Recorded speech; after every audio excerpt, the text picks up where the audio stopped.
Bon bah salut tout le monde, on est depuis les locaux de Fakir pour vous faire une petite vidéo. On va essayer de vous expliquer de manière assez simple et condensée ce que c'est que cette affaire LVMH, Fakir, Squarcini, Ruffin. Parce que demain on a la chance on espère avoir la chance de voir Bernard Arnault qui va venir au tribunal de Paris il est cité en tant que témoin, mais forcément nous on va lui poser des petites questions pour essayer de voir ce qu'il a à dire sur cette affaire. Et avant ça, on va essayer là de revenir sur tout ça. Et nous on a listé 5 points, 5 gros scandales qu'on va essayer de vous expliquer. Bon, on commence tout de suite avec le scandale numéro 1. Le scandale numéro 1, si vous voulez, c'est la reprise du groupe Boussac-Saint-Frères par Bernard Arnault. Bernard Arnault, dans les années 80, Boussac-Saint-Frères se porte pas très bien. Pour que vous ayez une idée, c'est quand même Boussac-Saint-Frères, un énorme machin, un truc gigantesque qui a plein de marques dans le textile, du prêt-à-porter jusqu'à Dior. Là-dessus, Bernard Arnault, il arrive, il se dit là, il y a un coup à faire. Donc il va voir son père et il lui demande papa, il me faudrait 40 millions de francs. Son père, au départ, n'est pas trop emballé, mais bon, il consent à lui prêter 40 millions de francs. Là-dessus, l'État, pour qu'il garde tous les emplois, c'est-à-dire que la promesse de Bernard Arnault, la main sur le cœur, c'est oui, je vais sauver tout l'emploi dans le Nord, etc. Et donc l'État, comme il a la main sur le cœur et qu'il a l'air quand même super sympa, comme ça, Bernard Arnault, on lui file 1 milliard de francs d'aide publique. C'est-à-dire que, en fait, Bernard Arnault doit sa fortune à vous, à moi, à nous tous. En fait, c'est notre argent, c'est nos impôts qui ont payé sa fortune. Donc le soi-disant génie de la finance, en réalité, déjà, à la base, on lui a quand même filé un petit coup de pouce. Surtout qu'en fait, le scandale s'arrête pas là. Le scandale, c'est que, alors que la main sur le cœur et qu'on lui file 1 milliard de francs, ce qu'il va faire très rapidement, en fait, c'est qu'il va faire des plans sociaux sur plans sociaux. Ça va être un vrai carnage. On vous le racontait dans le numéro 58 de Fakir, le prédateur du Nord. Vraiment, il va dépecer toutes les petites entreprises, toutes les petites usines, etc. Et puis tous les sous-traitants, en fait, aussi, les groupes sous-traitants qui dépendaient de ce marché-là. Voilà. Et en fait, il ne va garder que Dior. Et dès le départ, son objectif, c'était de ne garder que Dior. Et donc, c'est là-dessus qu'on a enquêté. C'est là-dessus que Fakir, Ruffin se sont penchés pour comprendre à quel point est-ce que ça avait été clairement son objectif dès le départ. Et je veux dire, à la base, c'est simplement là-dessus que Fakir travaille. On enchaîne sur le scandale 2. Le scandale 2, c'est, si vous voulez, l'usage de barbouzes pour espionner Fakir. Parce que, forcément, en enquêtant sur le prédateur du Nord, ça fait pas plaisir à Bernard Arnault. Il se dit, bon, j'ai pas envie que tout le monde se rappelle quand même qu'à la base, j'ai menti, qu'à la base, on m'a filé 1 milliard de francs d'aide publique. Lui, il préfère forcément qu'on se dise que c'est un génie de la finance, que c'est Mozart, que voilà, c'est l'homme le plus riche du monde. Il n'a pas envie qu'on sache que, en fait, c'est un peu un mytho et qu'en plus, il n'est pas si fort que ça parce que bon, c'est nous tous qui l'avons mis là où il est. Et en plus, ce que fait Fakir avec Ruffin, c'est que à l'époque, on va dans les AG pour essayer de renouer le dialogue social. L'idée de Ruffin, c'est ça, c'est de renouer le dialogue social entre les salariés qui ont été mis à la porte comme des malpropres et Bernard Arnault. Avec cette espèce d'idée un peu folle que si on renoue le dialogue, Bernard il va se rendre compte que finalement il ne peut pas faire ça et qu'il doit réouvrir des usines dans le nord de la France plutôt que de tout délocaliser en Pologne ou ailleurs. Et donc là-dessus, avec son meilleur poteau, son BFF, Pierre Godet, il décide de mettre en place une surveillance de Fakir. Ils vont utiliser des barbouzes. Pour ça, ils vont utiliser toute une série de barbouzes. C'est-à-dire qu'entre Bernard Arnault, qui est en réalité le décideur, c'est lui qui est à la tête de LVMH, donc à partir du moment où LVMH décide d'espionner Ruffin, on peut se douter que c'est Bernard Arnault qui est aux manettes. Entre Bernard Arnault, puis ensuite Pierre Godet, son BFF, le numéro 2 de LVMH, jusqu'à la personne qui va effectivement être sur le terrain à nous espionner, il y en aura 2 au final, de tout ça, il y a facilement 7 personnes. Enfin, vraiment, il y a Marcadier, Sévenot, Squarcini, j'oublie le plus important, entre Marcadier et Sévenot, il y a Squarcini, Sévenot, Brizard, et puis ensuite on a Farhat, et pour terminer on a Marlène. Bon bref, tout ça c'est vraiment de la sous-traitance. Là-dedans, évidemment, tu vas avoir, tout le monde va toucher son petit billet. Squarcini, il touche 2 millions 2, je crois, 2 millions 1. C'est vraiment de la sous-traitance pour qu'à la fin, quand on arrive devant le juge, on se dit, bon non, en fait, chacun là, c'est vraiment ce qu'on a vécu la semaine dernière. Tous les acteurs de ce petit manège, cette espèce de poupée russe de l'espionnage, ils vont tous dire moi je savais pas, moi juste je disais à lui, moi je savais pas, moi juste disais à lui, et jusqu'à Marcadier qui bosse encore à LVMH. Marcadier c'est un ancien magistrat, donc il pouvait pas ignorer que ce qu'il faisait c'était complètement hors des clous. Le gars il dit non, mais je sais pas, j'ai rien fait, j'ai juste parlé, Je lui ai envoyé un mail, ah oui, j'ai envoyé un mail, non mais... Et donc en fait, on voit bien leur stratégie, de noyer le poisson, et Bernard Arnault, lui, il est tout en haut, et il est perché, quoi. Bon, on lui posera des questions quand même demain pour savoir ce qu'il en pense quand même. Et en fait, cette espèce de système-là, c'est quand même un scandale, parce que quand on arrive au bout de la chaîne, Marlène, qui a été chez nous pendant 3 ans, qui était dans une situation assez précaire quand même, elle sortait d'une situation difficile personnelle. En plus de ça, économiquement, elle était vraiment pas au mieux de sa forme. Quand on voit que des Squarcini ont touché 2 millions et quelques, il y en a d'autres qui ont touché 400 000, d'autres 200 000, enfin on parle de sommes quand même énormes pour espionner un petit journal, et bah celle qui en fait a fourni tout le boulot, qui était sur le terrain, elle a touché, on s'en rend compte, on s'en est aperçu la semaine dernière, 2 chèques de 500 balles et 3 pleins, je crois. Voilà. On se rend compte à quel point, même là-dedans, enfin franchement, ils reculent devant rien, quoi. C'est un vrai scandale, ça m'énerve. Voilà. Bon, donc là on en arrive au scandale 3, qui est lié un petit peu, et on est passé très vite fait sur lui, c'est Squarcini. Squarcini, c'est l'ancien numéro 1 de la DCRI, donc l'actuel DGSI. Le mec, c'était le chef des espions français, celui qui était supposé faire en sorte qu'il ne se passe pas d'attentats sur le territoire français, ou qu'il n'y ait pas d'agents étrangers qui soient en train d'espionner. Bon, accessoirement, c'est quand même un rôle important. Et on se rend compte que déjà, entre 2007 et 2010, il avait filé un coup de main en soum-soum à LVMH, à Bernard Arnault. Je crois que Bernard Arnault, c'est une sombre histoire, il allait voir sa maîtresse, puis il y avait des photos de lui en train d'y aller. Mais Bernard Squarcini, qui était numéro 1 de la DCRI, il avait fait en sorte de retrouver les photos et de retrouver qui était le maître chanteur. Bon, déjà, ça, c'est très limite. Chef des espions français qui bosse pour Bernard Arnault, je pense que, franchement, on peut imaginer qu'il a d'autres choses à foutre.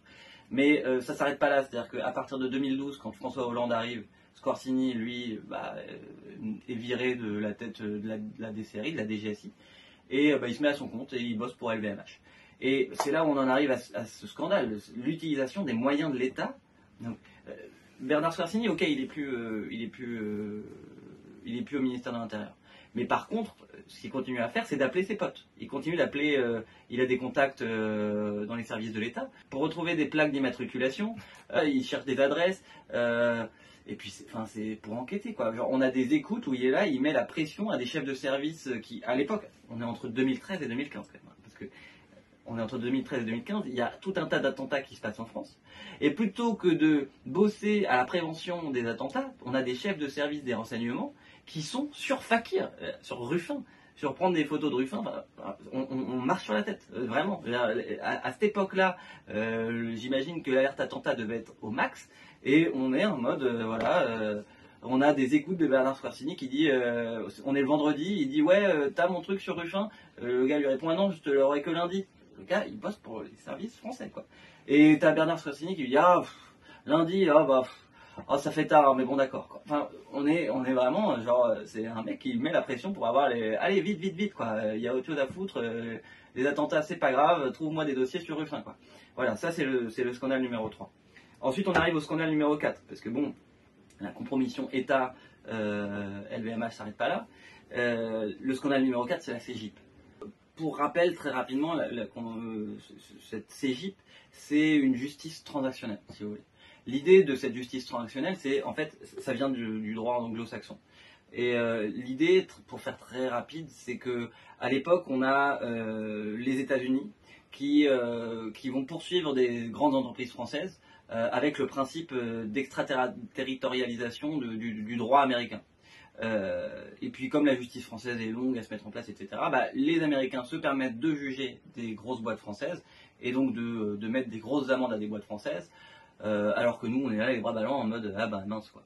Donc l'idée de cette CGIP, c'est d'aider les grosses boîtes françaises, ce qui est pas idiot en soi, hein. C'est de se dire avant même que que cette justice transactionnelle américaine s'applique aux entreprises françaises, on va nous-mêmes les juger, donc on va leur mettre des amendes moins grosses que ce que les Américains nous mettent, et puis comme ça, on se fait plus avoir par les Américains. Très bien. Sauf que là, en fait, cette CGIP, elle va être complètement dévoyée, puisqu'elle va être utilisée dans l'affaire LVMH contre Fakir. Enfin, elle va être utilisée dans l'affaire LVMH qui espionne Fakir, plutôt. Et donc, à la fin, on a Bernard Arnault et LVMH qui payent 10 millions d'euros à la justice française, et qui n'est pas reconnu coupable du coup. Alors la CGIP, c'est un truc un peu bâtard, c'est-à-dire qu'il n'est pas reconnu coupable, mais il n'est pas reconnu innocent non plus. Il est entre les deux, disons qu'on peut plus le poursuivre, quoi. Encore une fois, il est perché, c'est chat perché, Bernard Arnault. Donc il a payé 10 millions à l'État français, et nous on se retrouve là, Fakir, on n'a rien touché, aucun dédommagement. On ne peut plus le poursuivre au pénal, on ne peut plus poursuivre LVMH au pénal. C'est pour ça que d'ailleurs ils ne sont pas sur le banc des accusés, et ça fait partie du scandale. Hein. Ils ne sont pas sur le banc des accusés. On a tous les barbouzes, mais on n'a pas LVMH, on n'a pas Bernard Arnault. Ils sont pas là. Petite parenthèse, on va quand même les poursuivre au civil. Bon, ils pourront pas être pénalement, ils pourront pas être condamnés, mais on peut quand même obtenir des dédommagements financiers. On va leur demander 300 000 € quand même. Mais voilà, c'est quand même un petit scandale d'acheter la justice comme ça. C'est pareil. Toutes les étapes de ce dossier sont assez. Toutes les étapes de ce dossier sont vraiment plus énervantes les unes que les autres. On en arrive au scandale numéro 5 et un peu le scandale qui englobe tous les autres, si vous voulez. En fait, il y a un contexte plus global là-dedans. Dans Bernard Arnault qui espionne Fakir, un petit média indépendant. Le contexte plus global, c'est qu'aujourd'hui, on a nos confrères du monde diplomatique et d'Acrimed qui tous les ans mettent à jour une carte. Et cette carte, elle nous permet de voir un petit peu la concentration médiatique en France. Que ce soit dans l'audiovisuel, télévisuel, presse papier, presse numérique. En fait, aujourd'hui, tu as 8 grands groupes économiques qui possèdent 70% de toute la part de marché médiatique. Donc ils maîtrisent la parole à ce niveau-là. En plus de ça, ça ne s'arrête pas aux possessions en termes de titres. Il y a également le fait que ces mêmes 8 grands groupes possèdent plus de 70% des annonceurs de pub. C'est-à-dire que même si vous êtes dans les 30% qui restent, mais que vous dépendez de la pub pour vivre, vous avez intérêt à pas trop aller les chatouiller si vous voulez continuer à boucler les fins de mois. Hein. Et d'où l'importance de la presse indépendante, si vous voulez. La presse indépendante qui comme Fakir, on ne dépend pas de la publicité, on ne dépend pas de mécènes qui seraient contraires à notre éthique journalistique, et on ne dépend pas de subventions de ces mêmes grands groupes. Voilà, on n'est pas sous perfusion d'un de ces grands groupes. Et c'est ça qui les énerve en fait. C'est ça qui énerve Bernard Arnault. On échappe à son emprise, on échappe à ses... Enfin vraiment, le gars, son objectif c'est de posséder tout le monde. Il est dans une espèce de délire où il veut contrôler la parole de tous. Sauf que en fait, en démocratie, ce qui est bien, c'est qu'on puisse critiquer les gens. Hein. Sinon, on n'est plus en démocratie. Si on peut pas souligner les conneries que va faire Bernard Arnault, que Bernard Arnault va faire, ben en fait, la parole n'est plus libre. La base de la démocratie, c'est la liberté d'expression. Et cette liberté d'expression, nous, on l'utilise pour dénoncer les mauvais agissements de Bernard Arnault. C'est tout aussi simple que ça. Et en fait, c'est tant mieux. Bernard Arnault, qui ne supporte pas qu'on souligne que, en fait, il n'est pas si génial que ça et que, comme tout le monde, il fait des conneries, il cherche, encore une fois, à nous bâillonner. Donc, c'est toute l'importance de la presse indépendante, je le redis. On est de plus en plus ostracisé dans ce paysage médiatique. On est de plus en plus cornérisé. C'est compliqué de continuer à bosser. C'est pour ça qu'on a commencé depuis l'été dernier. On s'est rassemblé avec plein d'autres titres de presse indépendante pour faire un front républicain contre l'extrême droite déjà. On a fait 2 événements Place de la République. On a également fait un village des médias indépendants à la Fête de l'Humanité. Et c'est important que dans ce moment, dans ce temps qui est quand même assez grave d'un point de vue de l'extrême droitisation de la pensée, du bâillonnement pur et simple des uns et des autres, c'est important de soutenir la presse indépendante, c'est important qu'on se soutienne les uns les autres, et c'est pour ça qu'on va continuer dans ce sens-là avec d'autres. Enfin bref, dans ce moment d'extrême droitisation de la pensée et de l'opinion publique, c'est plus important que jamais de soutenir toute la presse indépendante, qu'on se soutienne les uns les autres. Et puis en définitive, si vous voulez faire enrager Bernard, il y a une solution très simple, c'est premièrement nous suivre sur nos réseaux sociaux, c'est gratos, et puis demain vu qu'il y a l'audition de Bernard, on vous mettra en direct les petites phrases croustillantes, ce qui se passe, etc. Et puis sinon, vous pouvez aussi vous abonner au journal, parce que ça va... Alors vraiment, s'il y a un truc qui les fait enrager, c'est que vous continuez à nous acheter, vous continuez à nous lire. Ça me fait penser, il y a 2 semaines, j'étais dans un relais, c'est un relais devant lequel je passe souvent à la gare, et je vois qu'il n'y a pas Fakir. Je me dis tiens, c'est chouette, ils ont vendu tous les Fakirs. Donc moi, un peu bêtement, je pose la question au gars à la caisse, vous auriez pu Fakir? C'était pour m'assurer qu'ils avaient tout vendu. Vraiment, je ne m'attendais pas à ce qui s'est passé après. Je lui demande s'ils ont pu Fakir, et le mec me dit si, attendez. Et là, il va dans la boutique et il ressort avec un Fakir qui me vend. Bon, j'achète Fakir, mais j'étais tellement étonné que j'ai acheté Fakir en plus. Mais pour vous dire, Relais, c'est pas par hasard si on n'est pas en devanture, hein. Si on est dans l'arrière-boutique, c'est parce que depuis quelques temps, c'est Bolloré qui possède plus de 50% du groupe Lagardère. C'est un vrai scandale. C'est-à-dire que techniquement, il n'a pas le droit de ne pas nous mettre en rayon. Il est obligé, il est tenu de nous mettre en rayon. Sauf que il sait très bien que si jamais il vend pas de Fakir, au bout de 3 mois, il a le droit de plus nous commander. Voilà. Donc en fait, ce qu'ils font là aujourd'hui, voilà, ils nous mettent plus en boutique, on sera plus acheté, ils seront plus obligés de nous recevoir. Voilà. Bon, c'est complètement illégal, mais franchement, ils s'en foutent. Ils sont pas à ça près, hein. On l'a vu.